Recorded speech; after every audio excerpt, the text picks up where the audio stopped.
Hello and welcome to world affairs. मैं हूं प्रशांत धवन। 2020 के समर ओलंपिक्स हो चुके हैं खत्म।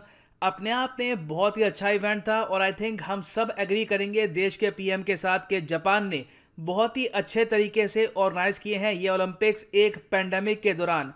इनिशियली प्लान था कि ये ओलंपिक्स होंगे 2020 में, बाद में because of corona virus pandemic delay हो गया और फिर 2021 में ये ओलंपिक्स हुए हैं। मगर फिर भी जापान ने सेफ्टी स्टैंडर्ड्स मेंटेन करके कैसे भी करके यहाँ पर ये ओलंपिक्स ऑर्गेनाइज किए और अब दुनिया देख रही है 2024 की तरफ। पेरिस में होने हैं अगले समर ओलंपिक्स। ऑलरेडी हम देख रहे हैं कि फ्रांस में सेलिब्रेशन है, फ्रांस की सरकार वेलकम कर रही है। उनको पता है कि 2024 एक गोल्डन अपॉर्चुनिटी होगी।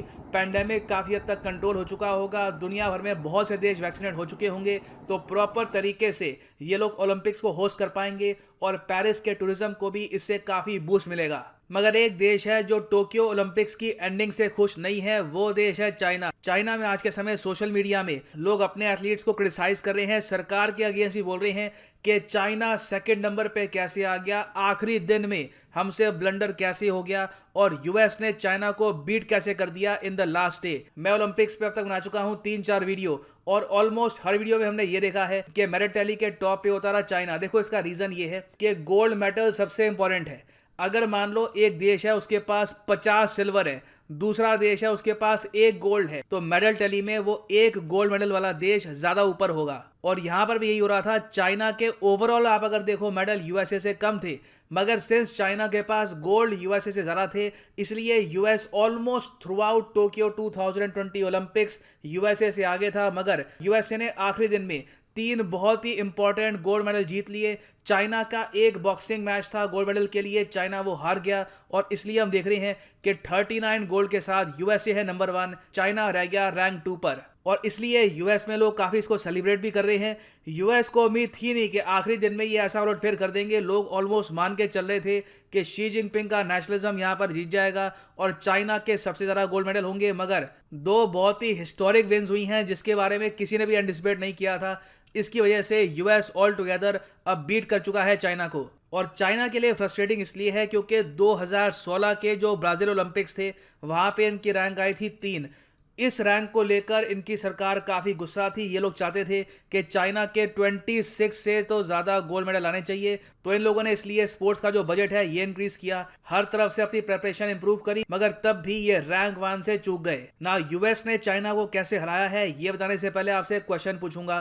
क्वेश्चन यहाँ पर यह है कि टोक्यो ओलंपिक्स में इंडिया ने टोटल कितने एथलीट्स भेजे थे? 120 एथलीट्स, 127, 129 या फिर 108? कमेंट सेक्शन में करिए आंसर। सही आंसर वीडियो के अंत में मैं आपको प्रोवाइड करूंगा।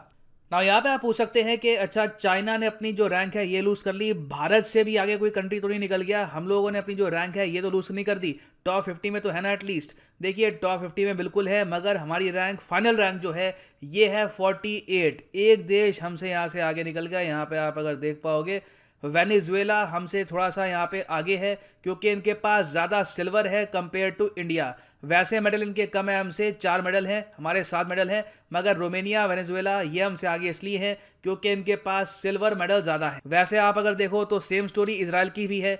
इसराइल के पास 2 गोल्ड है और टोटल मेडल इनके 4 हैं, इसलिए इसराइल आपको मिलेगा 39 पर। तो खैर अगर हम चाइना और यूएस की बात करें तो देखिए आखिरी दिन में 8 अगस्त को यूएसए के टोटल मेडल थे 36 और चाइना के थे 38। एक इवेंट होना था विमेंस बास्केटबॉल, वहां पे सबको उम्मीद थी कि यूएस पक्का एक गोल्ड मेडल लेके आ जाएगा, मगर उसके अलावा कोई ऐसा इवेंट नहीं था जहां पर छोटी थी कि यूएस का गोल्ड मेडल आ जाएगा। तो लोग यहां पर मान के चल रहे थे कि इन दी एंड स्थिति क्या होगी कि यूएस के पास होंगे 37 गोल्ड मेडल, चाइना के पास होंगे 38। मगर फिर 2 इवेंट हुए, साइकिलिंग और वॉलीबॉल, वहां पर यूएस की हुई हिस्टोरिक जीत और यूएस पहुंच गया 39 पर।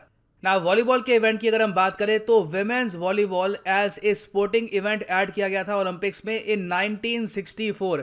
तब से लेकर अब तक यूएस कोई भी गोल्ड मेडल नहीं जीता अंटिल 2020 ओलंपिक्स। इन्होंने यहाँ पर ब्राजील की टीम को हरा दिया। ब्राजील यहाँ पे ऑल टाइम फेवरेट थी। ब्राजील की विमेंस वॉलीबॉल टीम ऑलमोस्ट हमेशा ही यहाँ पर गोल्ड जीतती है, मगर यूएसए ने एक ह्यूज अपसेट कर दी। No one expected this victory और अपने ओलंपिक हिस्ट्री में पहली बार विमेंस वॉलीबॉल में इन्होंने जीता यहाँ पर गोल्ड मेडल।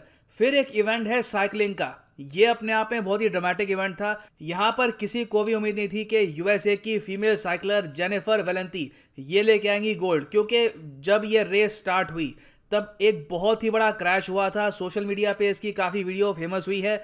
बिल्कुल रेस की स्टार्टिंग में 3-4 जो साइकिलिस्ट थे ये आपस में टकरा गई और यहाँ पे आप देख पाओगे इस टाइप का दृश्य था। तब भी इन्होंने यहाँ पर गोल्ड सिक्योर किया है। जीतने के बाद शी वॉज क्राइंग, क्योंकि इनके ओलंपिक करियर का ये था पहला गोल्ड मेडल। नाउ यूएसए के 3 गोल्ड यहाँ पे आ गए अचानक से, एक तो पक्का था, 2 एक्स्ट्रा यहाँ पे आ गए।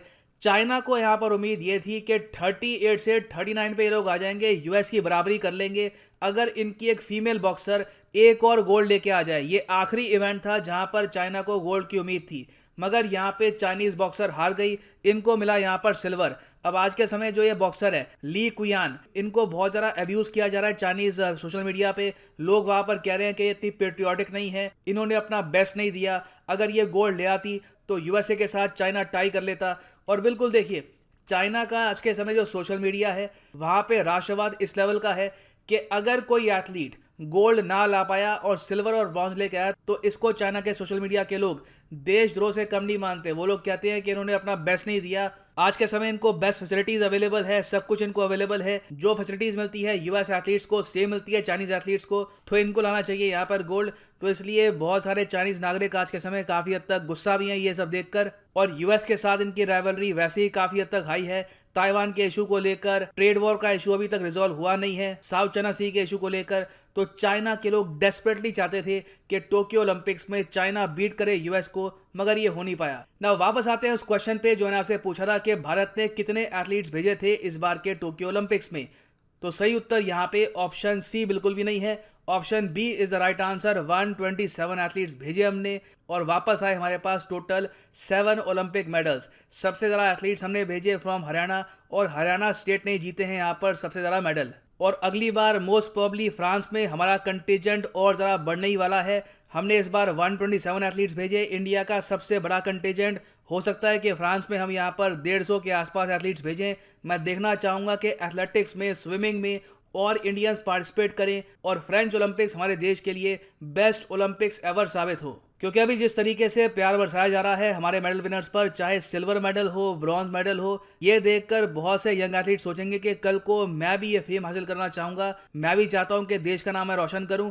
और बाय द वे मैं आपको अभी के लिए ये बता दूँ कि नीरज चोपड़ा जो भारत का अकेला गोल्ड मेडल लेके आए हैं, इनको अभी तक प्राइज मनी के रूप में वेरियस स्टेट गवर्नमेंट से, गवर्नमेंट मिनिस्ट्रीज से इनको अभी तक 14 से लेकर 15 करोड़ रुपए मिल चुके हैं। और मोस्ट प्रोबेबली अभी और प्राइजेस अनाउंस होंगे तो इवेंचुअली इनको 20 करोड़ के आसपास मिल जाएंगे। और मैं कहूँगा फुल्ली डिजर्व्ड है।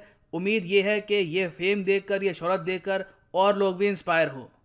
और फाइनली यहाँ पर मैं ये भी ऐड कर दूं कि आप किसी भी एग्जाम की तैयारी कर रहे हैं, चाहे UPSC, SSC, railways, any examination, simply जाओ अनअकैडमी की वेबसाइट पे, चूज करो यहाँ पे अपना एग्जाम और चॉइस। फॉर एग्जांपल, अगर आप प्रिपेयर कर रहे हैं for UPSC, click on UPSC CSE, get subscription, और यहाँ पे आप परचेज कर सकते हैं प्लस या फिर आइकॉनिक कोर्स। जो प्लस कोर्स है 24 मंथ्स का, ये आपको पड़ेगा for just 3000 rupees per month. मगर ये प्राइस कभी भी पे मत कर देना, इस पे भी लगेगा एडिशनल डिस्काउंट। अगर आप यूज करते हैं promo code PD10, the prices will fall even more. So use the code PD10 and save money. इसी नोट के साथ ये है वीडियो का अंत। Thank you for listening and as always God bless you all.